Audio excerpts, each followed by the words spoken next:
ભારતમાં કુદરતને ખુશ કરવાની દરેક ધર્મની અનોખી પરંપરા પૂર્વજોથી ચાલી આવી છે। ત્યારે નવસારીમાં પારસી સમાજ વર્ષોથી પ્રથા મુજબ પવિત્ર બહેનમ મહિનાના રોજ દિનની ઉજવણી આનંદ ઉલ્લાસભેર કરવામાં આવે છે। વરસાદને રીઝવવાની અનોખી પરંપરા ઉજવણી પારસી સમાજ દ્વારા કરવામાં આવી રહી છે।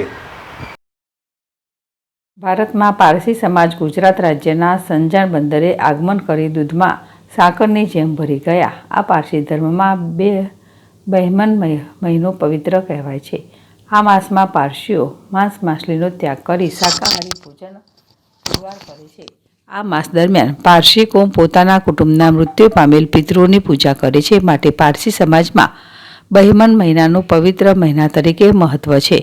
પારસી ધર્મમાં બહેમન માસના રોજે દિન સૌથી પવિત્ર દિન કહેવાય છે। દરેક જ્ઞાતિ ધર્મજનો મારફતે વરસાદને રીઝવવાની અનોખી પરંપરા આવી રહી છે।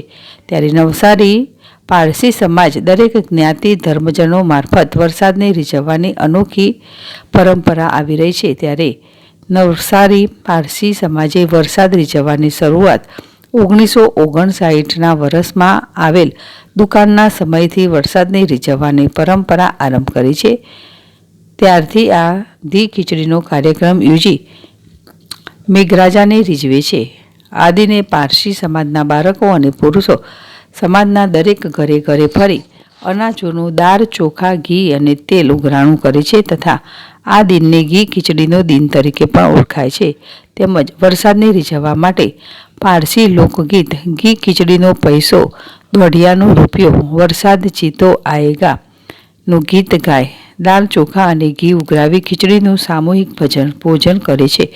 વરસાદની અનિયમિતના કારણે ખેતી ઉત્પાદન પર માઠી અસર થતી હોય છે। ત્યારે વરસાદ સમયસર અને નિયમિત આવે તેવા શુભ આશયથી યોજાતા ઘી ખીચડીના કાર્યક્રમમાં માનવ કલ્યાણ માટે વરસાદ જરૂરી છે અને તેની પધરામણી સમયસર થાય તેના માટે પારસી પોતાની ધાર્મિક માન્યતા પ્રમાણે કરીને સમગ્ર માનવજાતના કલ્યાણનો સંદેશ આપી રહ્યા છે। અલ્પેશ કશ્યપ, જેડેશ ટીવી, નવસારી।